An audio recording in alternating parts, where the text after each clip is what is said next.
الحمد لله إن الحمد لله نحمده ونستعينه ونستغفره ونعوذ بالله من شرور أنفسنا وسيئات أعمالنا من يهده الله فلا مضل له ومن يضلل فلا هادي له وأشهد أن لا إله إلا الله وحده لا شريك له وأشهد أن محمدا عبده ورسوله يا أيها الذين آمنوا اتقوا الله حق تقاته ولا تموتن إلا وأنتم مسلمون يا أيها الناس اتقوا ربكم الذي خلقكم من نفس واحدة وخلق منها زوجها وبث منهما رجالا كثيرا ونساء واتقوا الله الذي تساءلون به والأرحام إن الله كان عليكم رقيبا يا أيها الذين آمنوا اتقوا الله وقولوا قولا سديدا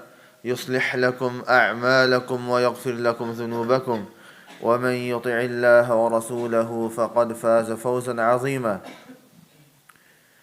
أما بعد فإن أصدق الحديث كتاب الله وخير الهدي هدي محمد صلى الله عليه وسلم وشر الأمور محدثاتها وكل محدثة بدعة وكل بدعة ضلالة وكل ضلالة في النار. Verily all praise and thanks is for Allah subhanahu wa ta'ala alone, the one whom we worship, we ask for help and we ask for forgiveness. And all salutations are upon the best of mankind, our Prophet Muhammad sallallahu alayhi wa sallam, and his family and those who follow him in goodness. Alhamdulillah, as we know, today is the day of Eid. And when Allah subhanahu wa ta'ala, He speaks about fasting and the obligation of fasting, and He mentions some of the rulings of fasting, then He finishes off the third ayah with His statement, وَلِتُكْمِلُوا الْعِدَّةَ وَلِتُكَبِّرُوا اللَّهَ عَلَى مَا هَدَاكُمْ وَلَعَلَّكُمْ تَشْكُرُونَ. Allah subhanahu wa ta'ala, He says, وَلِتُكْمِلُوا الْعِدَّةَ, complete the number.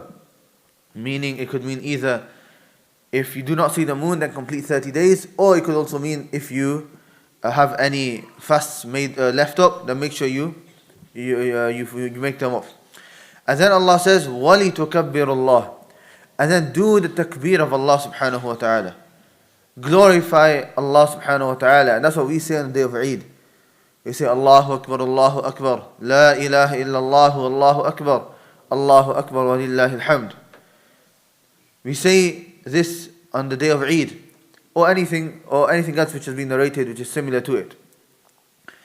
Why did Allah subhanahu wa ta'ala tell us to say these words? Allah mentions the reason Himself. He says, وَلِتُكَبِّرُ اللَّهَ عَلَى مَا هَدَاكُمْ. Praise Allah subhanahu wa ta'ala due to Him guiding you. لَعَلَّكُمْ تَشْكُرُونَ. So that perhaps you can be from those who show gratitude to Allah subhanahu wa ta'ala. So the reason we have been commanded to praise Allah on the day of Eid and say the takbirat is out of a form of gratitude and thankfulness to Allah subhanahu wa ta'ala. Because Allah has just allowed us to live through the whole of the month of Ramadan. And Allah has allowed us to fast during the month of Ramadan. And Allah has allowed us to stand during the nights of Ramadan. And He allowed us to live through the nights where it could have been Laylatul Qadr, or one of them was at least Laylatul Qadr, that night which is better than 1,000 months. And I mentioned in the beginning of Ramadan the hadith of Abu Talha radiallahu anh, when he saw the dream of two people. One accepted Islam, they both accepted Islam at the same time, but one was more hardworking than the other, and he passed away in battle. And as for the one who was less hardworking, he passed away naturally a year later. Abu Talha radiallahu anh, he then saw a dream, and he saw that the one who was less hardworking and who had passed away a year later, he was entering into paradise first. Whereas the one who worked harder and died as a martyr, he was called into paradise after the other. And Abu Talha, when he started telling the people his dream, it came to the attention of the Prophet sallallahu alaihi wasallam. And the Prophet sallallahu alaihi wasallam, he said, "Why are you astonished?" And they said, that how is it that the one who worked harder and even was martyred in battle, how is he entering into paradise after the other? And the Prophet ﷺ, he said, and he asked the Sahaba the question, did he not live for another year? And they said, Bala, of course, O Messenger of Allah. Did he not reach Ramadan? And did he not fast in the month of Ramadan? Did he not stand in the month of Ramadan? Did he not give charity in the month of Ramadan? And he said, of course, O Messenger of Allah. So the Prophet ﷺ said, the difference between the two is like the difference between the heavens and the earth. SubhanAllah, this is the blessing of Ramadan that just passed by. This was that visitor, that guest that only remained for ayyam ma'dudat, for a limited number of days, for only 29 number of days. So we have to show gratitude to Allah for this great blessing of His. So how do we show gratitude to Allah? How do we show thankfulness to Allah subhanahu wa ta'ala for what He has blessed us with in the month of Ramadan? The first is that we thank Allah with our hearts. We have to acknowledge that this is a blessing from Allah. And we have to acknowledge that this is something that Allah bestows upon certain slaves, and He does not bestow upon all of His slaves. How many deaths have we heard of during the month of Ramadan or before the month of Ramadan? SubhanAllah, last night I read a message of Sheikh Salih al-Hudaythi, rahimahullah, who passed away last night. Salih al-Hudaythi was a teacher in Masjid Nabawi, which I used to see every single day. And he was old, he was in a wheelchair, and he was blind. But every single day he used to teach in Masjid Nabawi near Bab Makkah, which is gate number 35. Every single day, even the weekend he was there, he was teaching. And the books that he would teach were Bulugh al-Maram, Kitab al-Tawheed, and Zad al-Mustaqni'. These are the books that he would teach again and again and again and again. I am not sure about Bulugh al-Maram, but Kitab al-Tawheed and Zad he would teach these two a lot. I used to see him. Just last night I got a message that he passed away. May Allah subhanahu wa ta'ala have mercy upon him. The point being is, this is a blessing of Allah that He has bestowed upon us that not many people get. The Shaykh who passed away, I don't know exactly what time he passed away. I don't know, did he pass away before Maghrib? Meaning, was he able to finish Ramadan, or was he after Maghrib? I'm not sure. But how many people are there that probably did pass away before Ramadan, before Maghrib? And how many people did we know who passed away during the month of Ramadan? How many people are there that passed away before the month of Ramadan? In Nelson, there was our own uncle who prayed, or I don't know if he prayed, but the Muslims had prayed Taraweeh, and straight after Taraweeh, that's when he passed away. After the first night.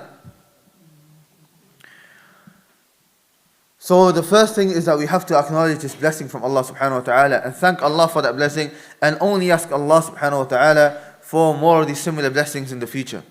The second is with our tongues. Is that we have to thank Allah subhanahu wa ta'ala with our tongues.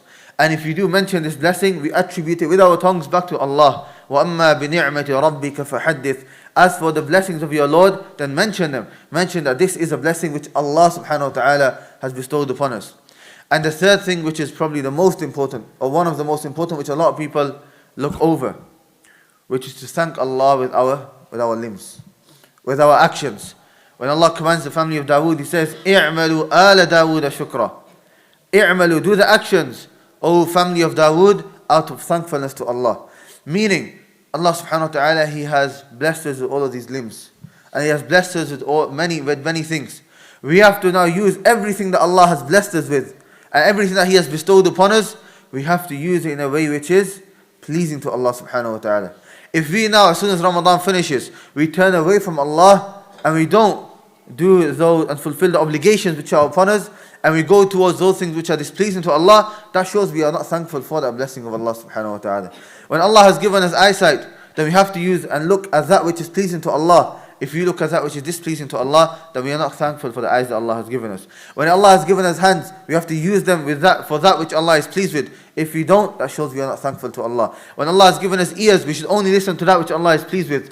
Otherwise, we are not thankful to Allah. When Allah has given us a mouth to speak, then we have to say only that which is pleasing to Allah. Otherwise, we are not grateful and thankful to Allah subhanahu wa ta'ala. I ask Allah subhanahu wa ta'ala to allow us to be grateful and to be thankful to Him. أقول قولي هذا وأستغفر الله لي ولكم ولسائر المسلمين.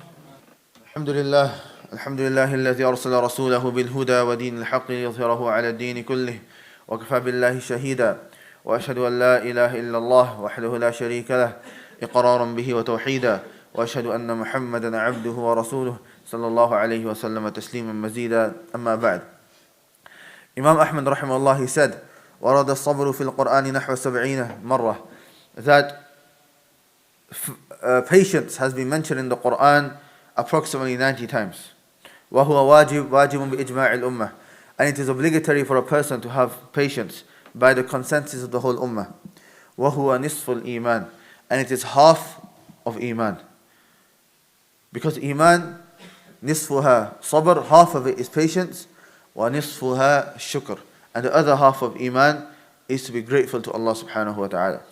When times become difficult, or even times of ease, we have to have both patience upon that which is distressful and that which is difficult, but at the same time we have to be thankful to Allah subhanahu wa ta'ala.